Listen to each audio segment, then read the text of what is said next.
So a few years ago, an employee came to me to say, Carla, I think I'm going to apply for another position.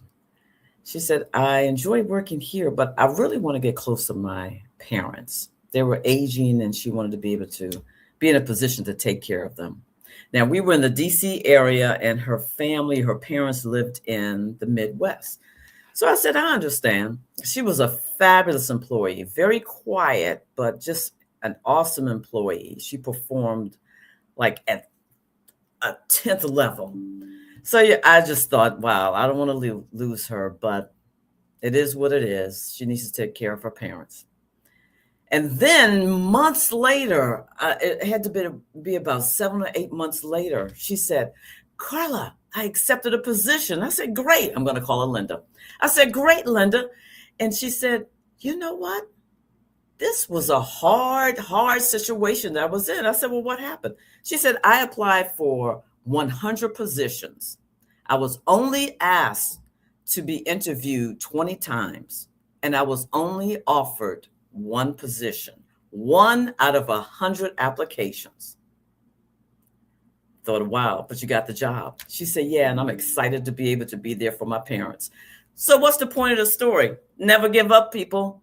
1%, she was able to move to the Midwest to take care of her parents. Never give up.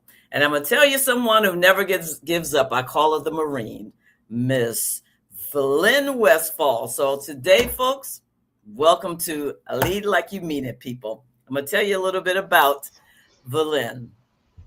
Today's conversation is about leadership during change, not just about system change, but people change. And we're talking about what it really takes to lead transformation with integrity, boundaries, and courage. Valin, I met her years ago during a major change. She is a recently retired senior civilian servant and U.S. Marine Corps veteran. I always like the Marines, who spent decades leading large-scale transformation efforts within the Department of Navy. As operation manager for financial management system, Valin helped modernize and consolidate legacy financial systems into Navy ERP. Boy, do I remember that. All the while centering the human side of change, trust building, and high-performing teams. She brings a powerful perspective on leadership, resilience, and what it truly takes to lead transformation at scale.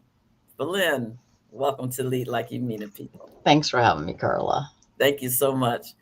Before we get into our questions, I saw you, as I mentioned earlier, I saw you on Facebook. And as I said earlier, also, when I saw that bungee jump, I watched it twice. This is how loud I was. Go, Valin! I am screaming into my phone because I thought it was great. Before we talk about anything regarding what you accomplished in your career, please share about that bungee jump and where it was. Yeah, so I was in New Zealand, Oh, and Queensland is the area that we were in. So my husband and I both took the DRP, and so it was great. And we had this planned. We were going to be going with other veterans. Um, so we got there, and it was one of the last stops before we went to Australia. And a couple days before, they were like the tour ladies, the ladies doing the tour. We had two buses, and she was like, "Oh yeah, we got the bungee jump coming up, and we're looking for a few more people." And she's just generically, she's not talking to me. She's just generically talking to everybody. yeah, yeah. And we just gonna keep reminding people till we get it. And so I was sitting there on the bus next to my husband, of course, and I was like listening to some of the ladies at coffee talking about the bungee jump, that they wish they could do it because they didn't feel like they were healthy, or they were worried about their back or their hip or whatever, just the whole thing. And so I look at my husband and I go, "Hey babe, I think I'm going to have to do this." And he He's like, go ahead, Belen. He's also a retired Marine. And the clincher was when they said that it was the first place in the world that ever had a bungee jump. So Wow. it was off that same bridge that, you know, people had gone off. So I had decided the day before that I would do it. And then, of course, getting there that day, heart beating, walking there, they had some long thing of sign. I didn't read a word of it. I just signed it. And I like scrolled all the way down and signed it. Of course, one of the ladies, it took her 45 minutes. I was like, oh, geez, you know, you going to do it or not? I don't know what to say about that. So I was ready to go. And so I just waited my turn, and there was an American who was working that day, and she was, I said, you have any pointers? So they had like wrapped a towel around your ankles, and then they had a thing around your waist. So I mean, it was like extra secure. And she said, well, when you get ready to go, you know, look at the camera, and then look at the camera on the side, and all the people that you're with will see you and everything, and wave, whatever. And she just said, do a swan dive. You want your head to go first. So I listened to instructions, and I did exactly what she said. And I was a lifeguard and a swimming instructor before I came in the Marine Corps. So I was like, I could do a swan dive. So that's what I did. And then all the people that I was traveling, it was 3 of us girls that jumped that day. And we got some pictures together and everything. So it was just a lot. It was definitely memorable. Watching it myself, I was like, you can kind of feel like she's literally going over the edge. Yeah. And the one question they asked me, I thought was kind of interesting. It was like, because it was cold. Because in May, it's like their winter. They're getting ready to go into the winter. Do you want you want your head to touch the water? It's like, yeah, that's okay. I'm good. I just want to do the jump. So I didn't get baptized again or anything in the water. So I was good. But that was the bungee jump. And then they just, I was more worried about how I was going to get into this flotation boat. But they had like a PVC pipe or something coming down, and that, you know, they could guide you into the boat, and then they just unhooked you. So anyways, and then the hike back up to where everybody was, that was probably longer than the jump itself, but it was good though. It was memorable, and I'm sure I'll never forget it. Yeah, because I remember seeing a video. I said, well, how is she going to return? And I think they did show a boat, and I said, oh, okay. Yeah. Yeah. My head touching the water. I think that would have been a tad bit too much. That's what I thought. I was like, oh, that's okay. I'm good. Yeah. Because I probably would have thought other things, but I just thought that kudos to you. I just thought that was fantastic. And none of the guys went? Nope. There were no men that ventured out. And my husband, you know, said, well, somebody had to stay behind to make sure if something happened to her, you know. I was like, yeah, okay. That's funny. Well, again, kudos to you. Thanks. Kudos to you. So let me ask you a question. So you and I first met you when we were going through the Navy ERP, and we're going to talk a little bit about from a leadership perspective. It's not just the system transformation, even though that was the whole the reason, the purpose. Yeah. But the reason why I enjoyed working with you, because you are a people person. So I'm going to ask you the first question. I'm going to try to stick to these questions today. Let's see if it works. I guarantee nothing. Okay. You led massive financial and IT transformation efforts across the Navy, high stakes, high complexity, and high visibility. From your experience, what do leaders often underestimate about leading large-scale change? So people, real people. I think a lot of them want to, but they get so sucked into the statistics and numbers, and sometimes that just gets drawn out. Mm-hmm. The good thing, like when I met you, I had already done one of these huge things at the Navy Systems Command, NAVSEA, at the Navy Yard. And back then in 2009, 2010, 2011, I mean, we had phone calls like 2 or 3 times a day, and we weren't seeing anybody.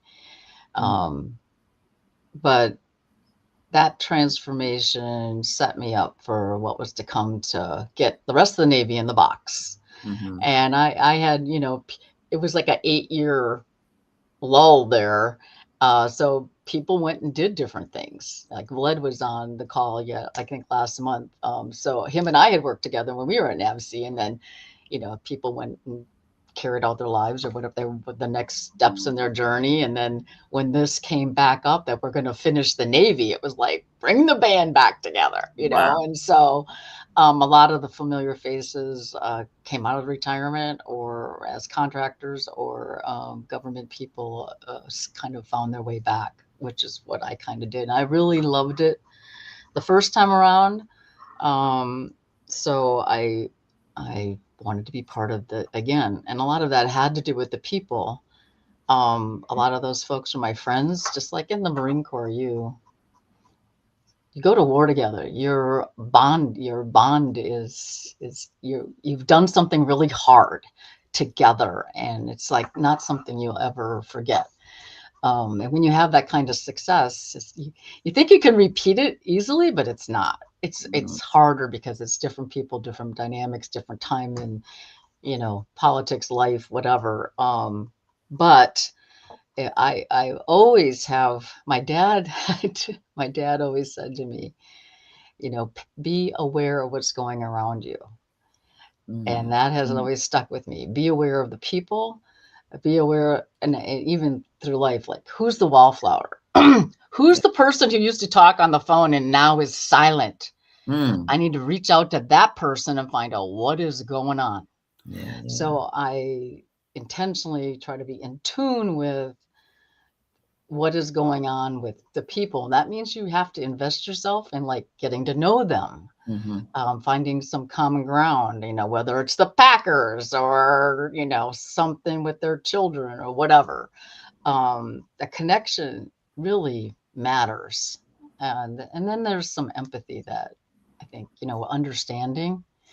And then there's some things that get hard, right? It's like, hey, maybe this isn't for you. Maybe you want to try something different. It's not what they expected. So it's almost just having an honest conversation.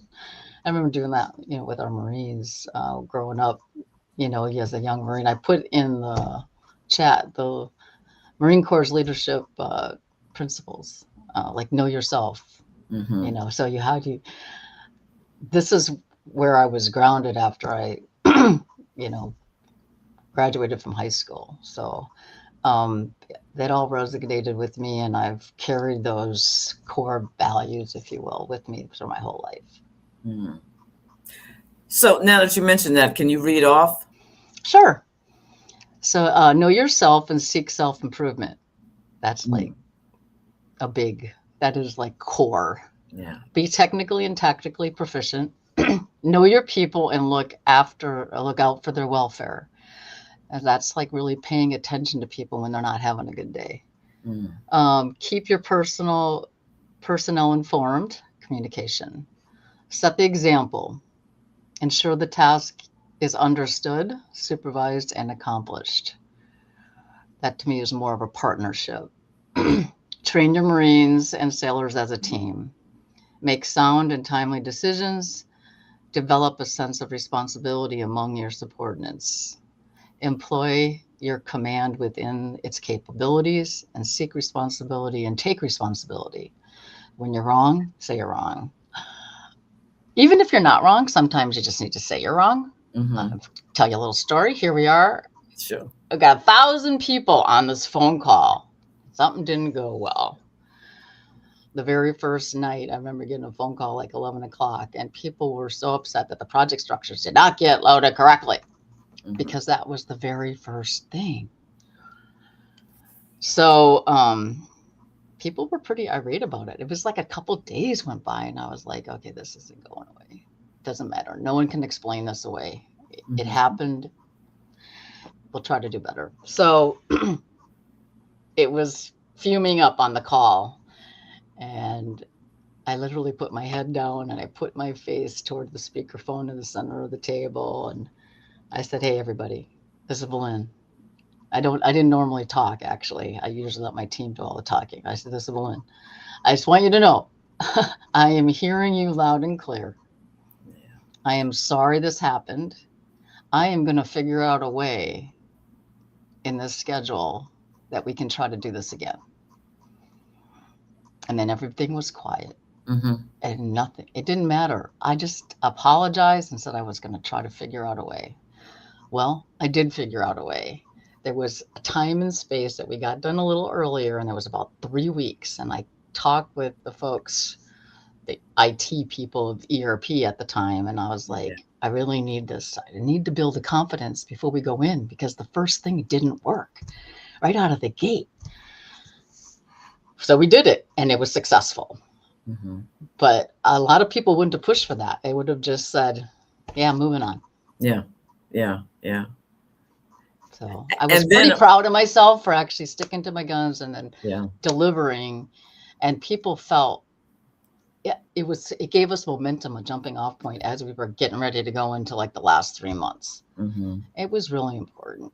Yeah, because they felt seen. I mean, it's not just, okay, we're doing this project, but then I also have other things to do. This is not the only thing that I'm responsible for. And I have to report to my leadership what's going on. And if there's something not out there that's I should have received, but I didn't, now I've got to take all this with my team. It's so much that goes on. I would say that from my side, so much that goes on the other side or the user side that headquarters may not acknowledge. But the fact that you acknowledged it, I can tell you, I would have felt seen, heard, and then you followed it up with an action that, oh, she really stood behind her word. So now I'm trusting Valin, not so much her position, but I'm trusting Valin, build confidence. And when I talk with leadership, I just said, this is not going to affect the schedule. Mm-hmm. I just said, you won't even notice it. What you're going to notice is goodness that's going to come out of it, because it's going to go well. Yeah. And I was just, so I didn't get any pushback from leaders, like, whatever you think. I was just like, oh, it was, so it was great to have support of leadership too. I mean, they could have very easily said, we're not going to waste our time, money, or effort. Even if we have time, we're not going to waste it. Mm-hmm. We're going to just do other things with it. So I was glad they heard me. And I think the warfare centers, all those sites had like site leads. And so this kind of bubbled up on another end where they were like, it's not just Valin making this up. Uh-huh. Yeah. So. Yeah, that's fantastic. It is something, again, from my experience, it's something when someone from headquarters actually sees that this means something to whatever. I mean, I worked for headquarters, but it wasn't at the headquarters at your level. Mm-hmm. But it's something when we can actually work with someone who's a people person, even though we may not be people, what is the word, people persons or whatever, ourselves.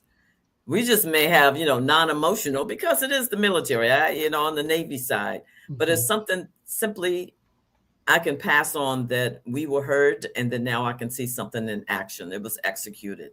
So from my side, even though I don't work there anymore, thank you.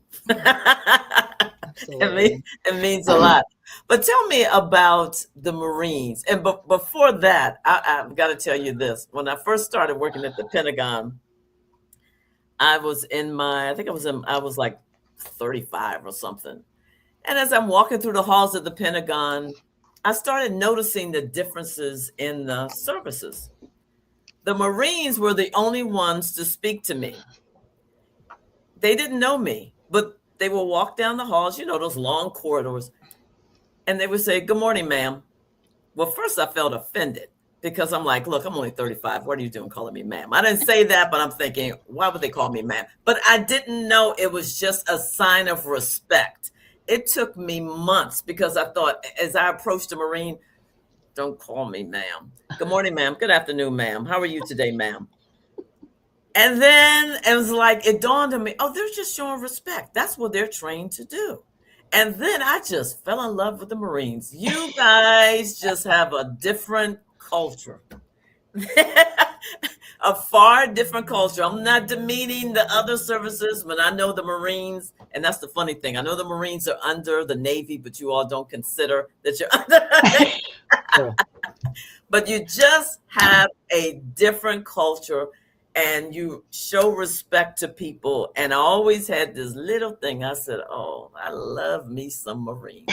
But talk to me about, what did you learn as a member of the Marines?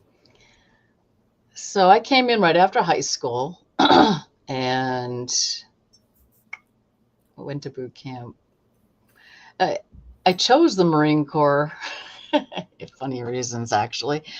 Maybe not. I was a terrible test taker, and the Marines don't have tests like the other services. It's all performance based. So I was a swimming instructor. I actually thought I was going to be able to like teach Marines how to swim, which I did, but I had to like convince. I would have to take some of my own time to do that, but I ended up like training like about 50 Marines when I was stationed at Camp Pendleton. But a boot camp, I mean, just the discipline, a lot of, you're always in it together. And it was like, if one person messed up, it's like everybody's doing push-ups, you know, it's just like they break you down and then they build you back up as a team. And that's the way it was most of the time. And so I think came in 82, and that's when they really opened up more jobs for women. The jobs mostly were just office jobs, or I think it was supply kind of a thing. Not like loading bombs to aircraft, which was like ordnance and like the really cool thing. But I didn't go that route. So anyways, and then going to the rifle range, that really builds your confidence. When in boot camp, it wasn't required, and then it was required, I think, like 85, 86. And I had a great instructor. I had shot a gun when I was with my dad, like deer hunting, but I was like landed on my butt because it was like a big gun.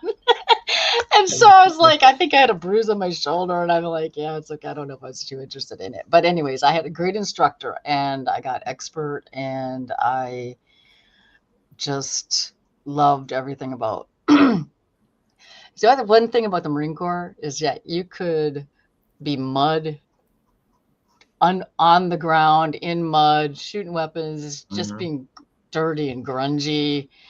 And that night you could be like dressing up for the Marine Corps ball. Oh, wow. I mean, it's like, where else is you could have a job like that? And so I went through my first tour, and then I re-enlisted, and I wasn't a recruiter, but I was with them on recruiting duty, and that was in Nashville. Anyways, I really learned and respected. I challenged a lot of things. It's like, why do we do it this way? Why do you do it this way? And so I've always been curious and challenged things. When I was a corporal, we had dial-up modems, and we were sending transactions to Atlanta at the time, and to be put into the system so people could get paid. And I wrote this whole like 2-page thing about like how we could do it better. They actually replied to me. And it was about 2 years later, like after I had left, that they had figured out what I was talking about. And so they had made the change, because it would have been, instead of like waiting a month for people to like get paid, which is kind of like I would joke about the Navy, not real timely on getting people paid. But we could do it like every 2 weeks. So it actually did end up happening. Anyway, so I've always challenged regulations. Why do we do things the way we do? I remember we had reserve come on active duty. The guy was from DC. He could speak Farsi. He ends up in Camp Lejeune, but he can't bring his family with him. But he's on active duty now. So how do you pay for his housing allowance up in Uh-huh. DC? Well, there were no provisions for that. Wow. And we ended up doing something creative.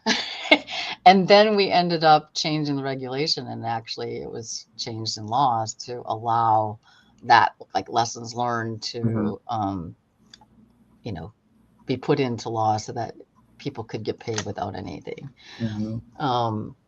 I think one of the biggest things probably, I worked on this. When you talk, there was one question you had about failure. I'll just go ahead and talk about it. I have been prevented from failing, actually, because I had great leaders. I don't know if I ever felt like I was really struggling with failing, but there was one time where perfection almost got in my way and caused failure. Perfection. Wow. There was this 1,000-page document, and it was every transaction that the Marine Corps has in one regulation, one policy, 1,000 pages. And they had it alphabetically from the data element. So you wouldn't find date of birth. You would find birth date. You would never find date of birth. It would be birth date. That's just an example. It drove everybody crazy because nobody knew. It didn't make any sense. It didn't go like a normal person would think. Anyways, we did the cradle to grave thing and reorganized that. And I had a lot of help. And it was about a year. And as the changes to the system were coming into play, you had to keep up with that. So it was like, if you didn't just draw a chalk line, it was never going to get released and never going to help a Marine to pay people correctly. And so my boss had called me into the office, and he's like, I know it's not perfect, and it's never going to be perfect, Lynn. Tell me about it. Are you going to be okay with that? I think you just need to release it. It looks good to me.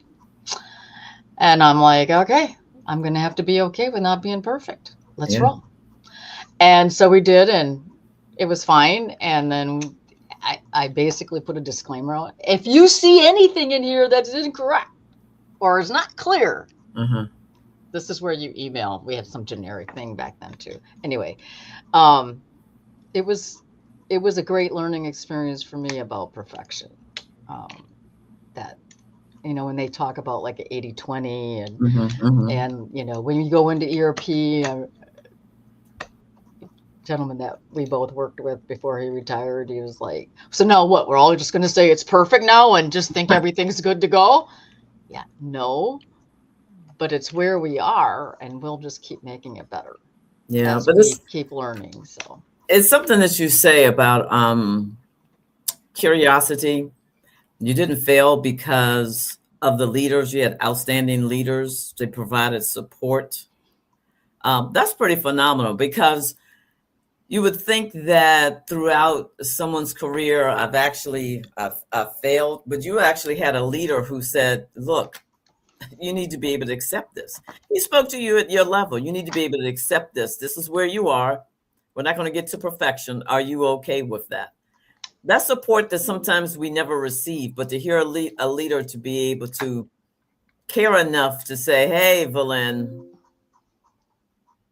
this is where we are. I mean, really, I even remember one time I had a Lance Corporal, and I was a driver, man. These people were on the clock. I mean, we were, you know, I was just like always driving. What are we going to do next? What are we going to do after that? You know, and it's like, oh, with 2 steps, you know, like chess, you know, 2 or 3 steps down the road, what are we going to do? And I remember I didn't even, like, I don't know, the captain at the company office, he respected me, and he appreciated the hard work, that ethic that I had. And he just like, I would think I was a sergeant at the time. He pulled me aside, and he was talking about the Lance Corporal that was working for me. And he's like, I know you're driving, but sometimes these young kids, these young guys need to blow off some steam. And me, coming from an athletic family, totally got it immediately. And I was like, thanks, sir, appreciate it. And at that point, it was like the guy is going out playing basketball. And what happened? He worked twice as hard for me. Wow. I mean, that was like great. great Wow. insight that I was just like, but you got to be open to stuff like that too. Yeah. You can't, Yes. oh, sir, I did it. No, it's like, no, it's like, got it. Yeah. People have Yeah. lives, and you're coming in at 4:30 in the morning to go PT and all this kind of stuff, and then working a long day and then keep on working. And this was like, during the Gulf War type stuff, the first Gulf War. So tension was already high. So people just, you need to be mindful. It's like taking care of your people, really taking care of your Yes. people. Absolutely. And what they might not see what they need. And you might be like, you've been working really hard. Why don't you take tomorrow off and spend it with your family and kind of like provide that kind of support that it's okay to do that. Yeah. There was this one guy that got shunned. Why? He did not get to go to the Gulf War, and he was with more of a combative type, like really a combat type unit. I think it was like Angleco and stuff like that. But he was an admin guy, and so everybody went to the Gulf War except for him. Like, he didn't get to go. But we have proficiency in conduct marks, and so it was like, this is where it's like the power of knowing policy or regulations and what it can do for you. So this guy was getting ready to get discharged, but he didn't have a 4.0, and you have to have that if you want to get an honorable discharge from the Marine Corps. And he wasn't going to be able to reenlist. But wait a minute. What's the 4.0? That is a proficiency mark or conduct mark, which it's almost like a fitness report, but for the corporals and below, they just get these numbers, numerical numbers. They don't get like a write-up or anything like that. So this guy worked so hard. And one of the things I learned from another leader was, we are not just making good Marines. We are making Marines for the after Marine Corps, like when you go out in the civilian world. Yes. To be good citizens. And I was like, oh, I got to figure out. So I went through the regulations about these markings. Come to find out, if you give somebody a different job every 30 days, you can get them another mark. Oh, wow. So for 6 months, he got marks, and he ended up with like a 4.3 and a 4.1, so he could get an honorable discharge. Wow. So I feel like I changed this person's life. Yes. Because we did the right thing. Yes. But if somebody would have just kept on, just like, go figure it out, whatever, he would not have the opportunities that he had when he left back then. And so those are the, it's like, hey, and nobody, it's like, do the right thing. If you could figure out where some of these nuances are, then you could do the right thing. So I always felt proud of doing, making things right. Yeah. When there was a wrong done. Yeah. But that's fabulous. That actually goes back to, I always tell people, I learned my mantra from one of my employees. If you take care of your people will take care of your mission. Nancy DRC told me that years ago. She said she learned it from her director. And I said, that is my mantra. If you take care of your people will take care of your mission. And it's the same thing when you mentioned about, they need to blow off steam. I mean, they wouldn't play basketball. You took care of them. Oh, we've got Belin's back. No problem. They supported you along the way. It makes a difference. And when you invested in that young gentleman, that was just fantastic for his life. You can't tell me he didn't think, wow, somebody's actually looking out for me instead of I'm just here and, in the Department of Navy or just the DOD itself. And I'm just here, I'm solo, but somebody actually looked out for me. And the other thing, when you mentioned about, you're not just making great Marines, you're building someone's character for their entire life, how they're going to conduct themselves when they're in their 30s, 40s, 50s, 60s, and so forth. Because I've seen how you guys conduct yourself afterwards. I told you, I love Marines. Maybe I shouldn't say that, but hey, it is what it is. Yeah. So, Valin, we're at the end of our time. What did I ask? One question. I don't think I told you. Maybe one question. Let me ask you one last question before we end. When you look back on your career, military and civilian, what do you hope people say about you and how you led during times of uncertainty and transformation? Transparency, honesty. People, even now, have come back to me. I was wishing people like Merry Christmas, Happy New Year. That they're like, things aren't the same without you. And it's just somebody taking the time, I think, really to put an ear, to give people an ear to use. And if there's opportunities to influence things, it's almost like being a coach, right? Without having like a real coach hat on, I guess. I used to walk around with a clipboard always because my dad was a coach. And I knew if I had this clipboard, I was going to be wiser. And I just love a clipboard. It makes me feel good. It makes me feel grounded. But I feel like what I would like, I guess, to think is that people thought I really got it. And that being a calm, honest listener, that people who serve matter. And even today, like I was saying, my friends and colleagues, we did hard things together. Yeah. I wasn't, and I never felt like the boss. I mean, some people's like, yes, boss, or whatever, some people, but I mean, I just took that as respect too, right? Kind of like, yes, ma'am, kind of a thing. But I feel that would be, a legacy that not many people could leave behind, I think. It's not about the numbers. Sometimes numbers can't be counted, honestly. Yeah. How do you measure certain things? You people, where they say ERP, early retirement program. When I first came on, it's like people were dropping like flies because they didn't want to do a change. And people like, why? What's up with that? I mean, I need some people that have, some of this depth here. But so we'd just be having a conversation. It's like, what are you afraid about? What is really concerning you? Why do you think we can't take this leap? All the training is being provided. I know it's new and different, but these numbers, just going to go in another box instead of the box you kept on putting them in, kind of a thing. I don't want to dummy it down, but I mean, sometimes people just need to I don't know why I was making such a big deal about it. I think I'm ready to give it a try. Yeah.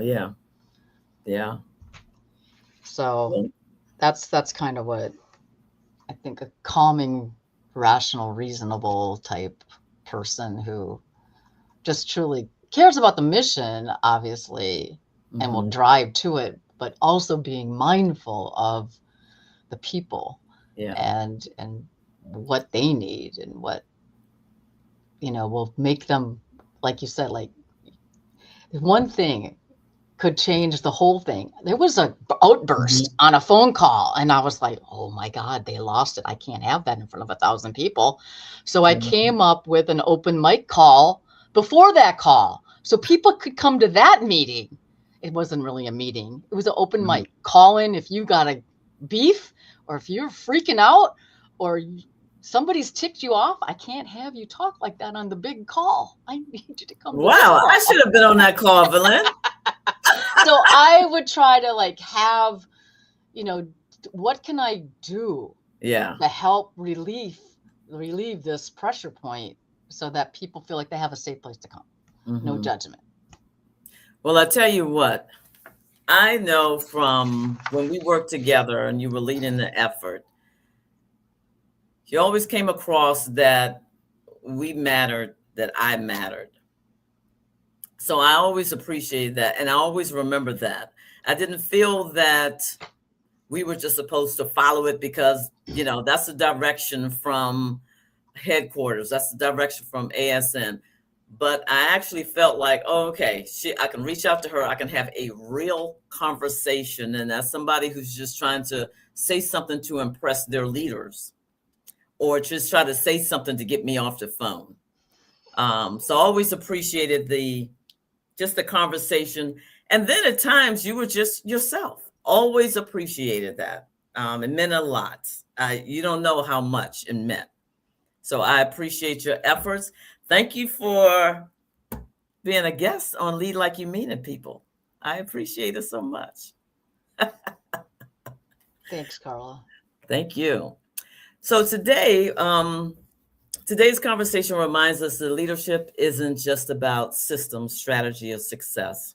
It's about people, boundaries, and the willingness to learn from failure while still moving forward. Thank you for joining us on Lead Like You Mean It, people.